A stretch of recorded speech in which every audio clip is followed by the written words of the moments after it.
Halo rekan-rekan semuanya, kembali lagi bersama saya. Kali ini saya akan mencoba melanjutkan pembahasan tentang cryptocurrency yaitu tentang Pi Network dan juga tentang Core Coin atau Core DAO yang baru saja listing atau rilis ya. Nah, di sini rekan-rekan mungkin juga bisa mengambil semacam pelajaran yang sangat penting sekali berkaitan dengan listing koin Core dalam bursa atau dalam exchange. Nah, ketika suatu koin itu listing dalam exchange atau bursa maka itu sudah berlaku hukum pasar supply and demand rekan-rekan.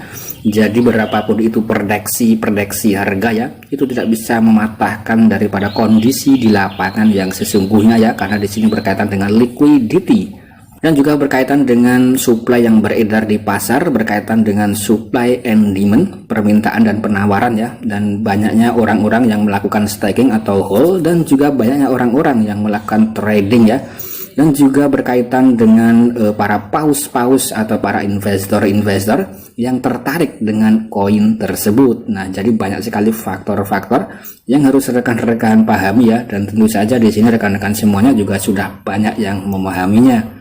Nah, oke rekan-rekan, dan di sini saya tidak ingin atau tidak terlalu ingin membahas terlalu dalam pasti rekan-rekan juga memiliki semacam analisa tersendiri dan itu memang harus, karena di sini untuk analisa mandiri memang perlu dilakukan. Kemudian di sini saya akan mencoba membandingkan antara Core DAO dan juga Pi Network. Nah, di sini sudah sangat jelas sekali kalau rekan-rekan itu masuk di dalam exchange. Misal di sini saya memasuki daripada Huobi. Nah, di sini rekan-rekan bisa melihat atau bisa mengeceknya secara bersama-sama dalam Huobi. Kemudian di sini dalam menu pasar atau market Nah, di sini saya pernah melakukan semacam pencarian terhadap Pi Network Nah, di sini Pi Network itu sudah memiliki harga di dalam exchange ini yaitu $51. Nah, ini sangat mantap rekan-rekan, meskipun hanya harganya sedikit karena di sini banyak sekali para pionir yang menginginkan harganya adalah 4,8 miliar. Nah, itu adalah harga wajar mungkin yang bisa dicapai oleh Pi Network dalam harga yang stabilnya rekan-rekan. Jadi di sini untuk konsep daripada Pi Network yang memiliki semacam utility di belakangnya itu sebagai underlying atau sebagai kekuatan dasar agar harganya itu tidak bisa dipermainkan oleh pasar atau bursa-bursa atau exchange yang ada. Maka dari itu konsep dan proyeknya sangat jelas berbeda dan Pi Network tentu saja membutuhkan waktu yang tidak sebentar. Karena di sini pemikiran dan konsep daripada Dr. Nicholas yang cukup unik, cukup berbeda dan cukup besar sekali cakupannya. Nah, di sini kalau kita lihat saja di dalam event hackathon yang sudah bergabung. Nah, di sini sudah ada sekitar 4 sampai 5.000 lebih aplikasi ekologi yang terseleksi di sana rekan-rekan. Itu adalah sebagai underlying atau utility-nya nilai yang membackup untuk satu koin atau project daripada Bitcoin ini. Artinya di sini untuk koin P memang penggabungan banyak sekali project dan progress Kemudian untuk Core DAO sendiri projectnya sangat jelas itu berupa blockchain Trilema yang memecahkan semacam blockchain baru yang sebelumnya itu belum bisa terpecahkan oleh BTC dan Ethereum sekalipun, dan juga masih belum bisa terpecahkan oleh sekelas Binance Kemudian di sini kalau Pi Network rekan-rekan, dan di sini Pi Network listing di dalam bursa exchange, tapi di sini ditolak mentah-mentah oleh core team atau Dr. Nicholas Dan sampai saat ini memang Pi Network tidak berafiliasi dengan bursa manapun, meskipun bursa-bursa ini sudah menyediakan berbagai macam harga Dan di sini harga terutang atau harga IOU rekan-rekan, dan entah dari mana liquidity-nya Yang pasti di sini sudah sangat jelas sekali dan rekan-rekan semuanya sudah paham Nah, ini bukanlah harga Pi yang nyata rekan-rekan, kurang lebih seperti itu Kemudian di sini kalau kita cek lagi dalam core atau koin core di dalam bursa. Nah, di sini rekan-rekan juga bisa melihatnya Di sini core memang listing di banyak bursa dan itu disambut baik oleh Core DAO-nya. Nah, di sini disambut baik dan meskipun pada waktu testnet nah itu sempat terjadi atau pada saat waktu mainnet rekan-rekan, pada saat open mainnet, dan di sini kita sedang memasuki detik-detik untuk melakukan pengklaiman. Di situ Core DAO memberikan semacam nilai gas fee 0,1 core, yaitu kalau rekan-rekan dalam MetaMask pasti sudah paham nilainya adalah untuk 0,1 itu sekitar 650-an dolar Nah, itu sangat tinggi sekali, sekitar 9 jutaan.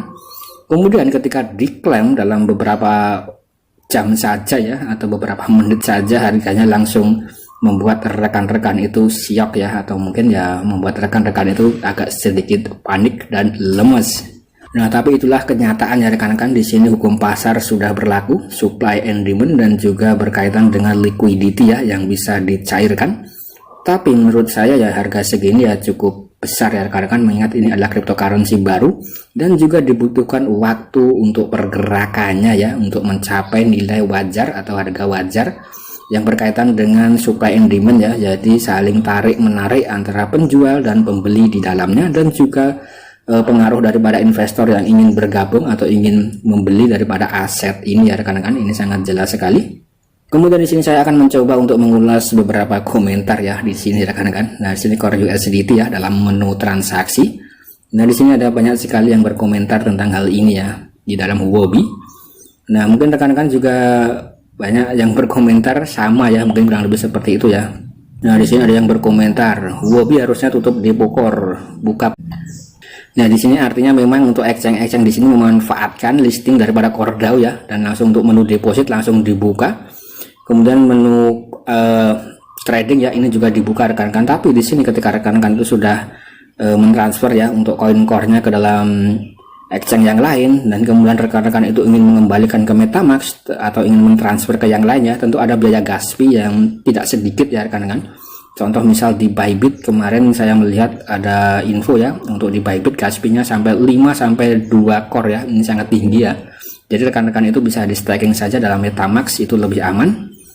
Nah, ini adalah semacam strategi dari berbagai macam exchange ya rekan-rekan. Kemudian di sini ada yang berkomentar. Nah, inti atau core adalah koin yang punya modal besar dengan proyeknya. Jadi siap-siap saja yang tidak bisa menahan core. Lihat penyesalan yang besar. Nah, ini mungkin pendapat dari salah satu rekan kita ya yang memiliki wawasan cukup tinggi dan mental yang cukup kuat ya rekan-rekan. Dan di sini saya setuju dengan beliau. Kemudian untuk rekan-rekan yang memiliki pendapat lain bisa tulis dalam kolom komentar ya. Di sini kita ngobrol santai rekan-rekan. Nah, ngobrol santai ya rekan-rekan pasti juga memiliki analisa sendiri atau memiliki pandangan tersendiri ya, karena di sini harus seperti itu ya rekan-rekan. Jadi jangan hanya berfokus pada hanya satu informasi saja ya, dan rekan-rekan itu juga bisa menyaringnya ya, kurang lebih seperti itu ya, untuk dijadikan semacam analisa ya. Kemudian di sini ada yang berkomentar, yang punya satu core atau lebih staking saja atau delegate biar dapat reward. Kita tidak tahu apa yang akan terjadi besok dan seterusnya tentang harga staking ini. Nah, ini sangat benar sekali ya. Ini masih dalam tahap awal rekan-rekan. Jadi rekan-rekan itu tidak perlu gerasah gerusuk ingin menjualnya. Saran dari saya kalau saya pribadi ya. Nah, di sini sekali lagi rekan-rekan harus melakukan dior ya, dan ini hanya saran saja. Rekan-rekan yang memiliki sedikit koin ya, mungkin di bawah 10 atau puluhan saja, itu bisa di staking saja. Tinggal ditunggu saja ya dalam waktu mungkin ya 3-4 bulan. Mungkin kurang lebih seperti itu sampai terbentuk harga yang normal, pasti akan kelihatan. Sambil rekan-rekan itu garap project yang lainnya ya. Jadi dalam satu waktu rekan-rekan bisa menggarap banyak project ya. Nah, itu dalam kolom deskripsi banyak sekali garapan-garapan rekan-rekan. Kemudian di sini juga ada berita ya di dalam Huobi. Nah, di sini juga ada berita pada hari Jumat ya. Nah, di sini pada pukul 7 pagi rekan-rekan. Nah, ini banyak sekali informasi yang berkaitan dengan koin core. Nah, di sini tentu saja beritanya dalam bentuk bahasa Inggris ya. Nanti rekan-rekan juga bisa mengakses ya.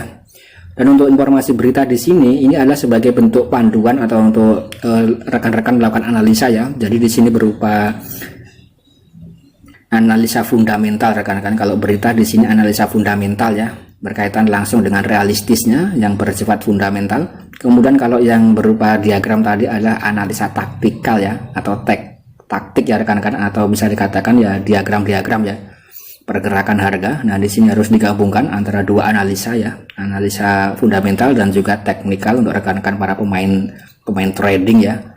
Kurang lebih seperti itu ya. Nah, di sini banyak sekali berita-berita yang berkaitan dengan koin core di sini. Nah, di sini juga disebutkan ya CoreDAO airdrop update. Nah, di sini ada Cici Rim yang men-tweet daripada CoreDAO airdrop update ya. Yang mana di sini sudah pernah saya bahas beberapa waktu yang lalu. Di sini untuk user yang sudah melakukan klaim ya. Nah, di sini ada 14 juta core yang sudah diklaim, kemudian 5,4 juta core yang terstakingkan pada waktu itu atau kemarin ya. Kemudian di sini untuk yang staking pasti jumlahnya akan terus bertambah rekan-rekan.